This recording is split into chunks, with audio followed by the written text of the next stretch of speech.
Hello everyone. तो आज की वीडियो में देखेंगे कि क्लास 11th का एक्सरसाइज आपका 2.1 का क्वेश्चन नंबर 9th के बारे में देखेंगे। इसमें कहा गया है let A and B be two set such that number of A is equal to 3। कहा गया यहाँ पे ए और बी जो है आपके पास दो सेट दिया है, जिसमें number of A, set A में 3 एलिमेंट है एंड नंबर ऑफ बी मतलब सेट बी में 2 एलिमेंट है। उसके बाद कहा कि if x1 y2 and z1 are in a cross b, this is the Cartesian product. यहाँ पे इसका कार्टेशियन प्रोडक्ट दिया है, आपको ये चीज दिया हुआ है, a क्रॉस b का वैल्यू दिया हुआ है। तो कहा find a and b where x y z are distinct element. Distinct element means different different, x y z तीनों का वैल्यू अलग अलग होगा। इसके बारे में हमको ये सब इंफॉर्मेशन दिया हुआ है। अब इसको सॉल्व करना है, हमको फाइंड इसमें करना है कि a का वैल्यू, सेट ए क्या होता है एंड सेट बी क्या होता है, ये हमको निकालना है। तो इसका हम सॉल्यूशन करते हैं।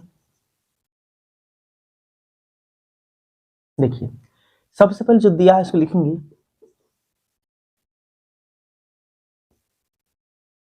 The given that set A is equal to, निकालना है सेट ए और बी निकालना है। इसमें हमको दिया number of A, set A is equal to 3 and number of set B is equal to 2 and A cross B का वैल्यू इसमें दिया हुआ है, ए cross B x1 y2 and z1, ये हमको 3 ठो सेट इसमें दिया हुआ है। उसके बाद इसमें निकालना है, हमको कहा कि फाइंड ए क्रॉस बी, तो दिया हुआ है तो ए बी फाइंड करना है। और यहाँ पे x y z distinct element है। देखिए, तो इस ए बी सेट निकालने के लिए हम एक कॉन्सेप्ट पढ़े थे कि A cross B is equal to, अगर आपको एक्स कॉमा वाई इस प्रकार से ऑर्डर्ड पेयर में दिया हो तो हम जानते हैं कि x belongs to A and y belongs to b। इसका मतलब ये होता है कि x जो एलिमेंट है, शुरू में a है तो शुरू में x लिखा गया। इसका मतलब ये है कि a सेट से ये x आया होगा एंड b सेट से ये y आया होगा। इसीलिए कहा x belongs to a, x जो है सेट a से बिलोंग करेगा एंड y जो है सेट b से बिलोंग करेगा। ठीक है, इसका ये मीनिंग हुआ। उसी प्रकार से हम देखेंगे, जो शुरू में लिखा होगा तो शुरू वाले सेट से आया होगा, जो लास्ट में लिखा होगा लास्ट वाले सेट से आया होगा।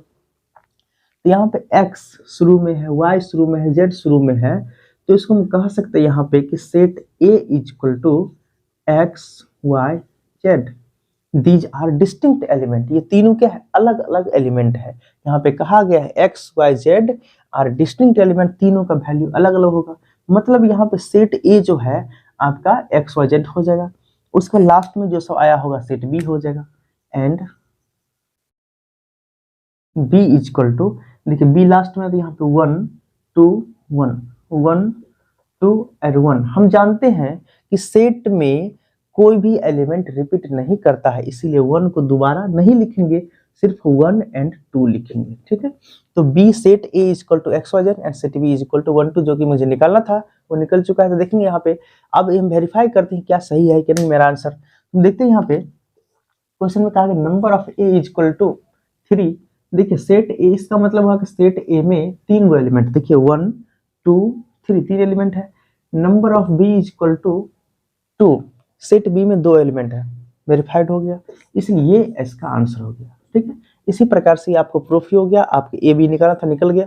अब इसको देखते हैं कि इसमें ये क्वेश्चन नंबर 10 में क्या कहा गया, लास्ट क्वेश्चन चैप्टर का, उसके बारे में डिस्कस करते हैं।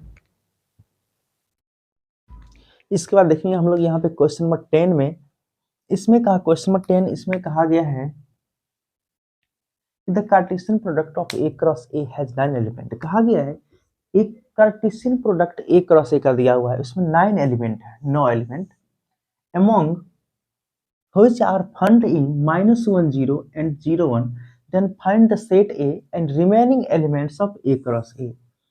सबसे पहले कहा गया इसमें कि A cross A has 9 element, यानी कि number of A cross A जो दिया है उसको लिखेंगे गिवन दैट, गिवन यहाँ पे A क्रॉस A आपको क्या दिया हुआ है, A क्रॉस A आपका number of A cross A is equal to 9 element. ठीक है, A क्रॉस A में 9 गो एलिमेंट है। अब इसमें कहा जहां पे -1 0 एंड 0 एंड 1, ये जो है आपका इसमें दिया गया है। इसमें ये सब जो है ना, इसमें कुछ अमोंग, इसमें कहा कि ये सब फाइंड हुआ है, मतलब ए क्रॉस ए होने के बाद ये सब इसमें कुछ ऑर्डर्ड पेयर यहाँ पे दिया गया है, ठीक है। अब देखिए तो यहाँ पे कहा गया नंबर ऑफ ए में 9 एलिमेंट है, तो ए को ए से ही कार्टेशियन प्रोडक्ट करना है, मतलब यहाँ पे ए का वैल्यू कुछ और ए का वैल्यू कुछ और होगा, दोनों सेट का नाम क्या है, ए ही है। तो यहाँ पे लिख सकते हैं number of A multiply number of A is equal to 9, number of A into number of A is equal to 9 element हो जाएगा। अब देखिए तो यहाँ पे 3 को 3 से मल्टीप्लाई करेंगे तो 9 हो जाएगा, तो number of A is equal to हम 3 कह सकते हैं, तो यहाँ पे number of 3 is equal to 9, number of A is equal to 3, number of A is equal to 3, so number of A is equal to 3।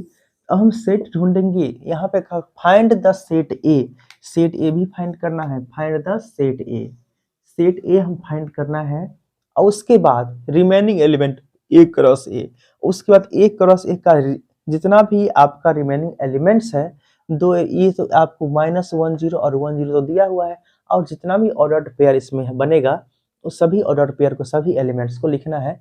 तो यहाँ पे ये दिया है -1 एंड 0 एंड 0 एंड 1 दिया है। अब देखिए तो यहाँ पे हम जानते हैं कि अगर कोई भी ए क्रॉस बी दिया है, मान लीजिए अगर x एंड y दिया है, तो हम लोग कहते हैं x belongs to A, it means that यहाँ पे a सेट में से x आया होगा एंड b सेट में से y आया होगा, मतलब x a में बिलोंग करेगा, y b में बिलोंग करेगा, ठीक है। उसी प्रकार से यहाँ पे अगर a क्रॉस a के बारे में बात किया गया है, ये -1 एंड 0 a क्रॉस a से आया हुआ है, मतलब a से ये -1 आया होगा, ठीक है, एंड इस a में से 0 आया होगा, ठीक है। इसका मतलब जो सेट बनेगा, एंड यहाँ पे ये भी a क्रॉस a में ये 0 एंड 1 आया है, मतलब ये a में 0 आया होगा और इस a में 1 आया होगा, ठीक है। तो हम देखते हैं तो सारा सेट जो बनेगा a is equal to set बनेगा, ये क्या बनेगा, यहाँ पे इस a में -1 है, इस a में क्या है 0 है, इस a में भी 0 है, और इस a में कितना होगा, यहाँ पे इसके पास 1 होगा।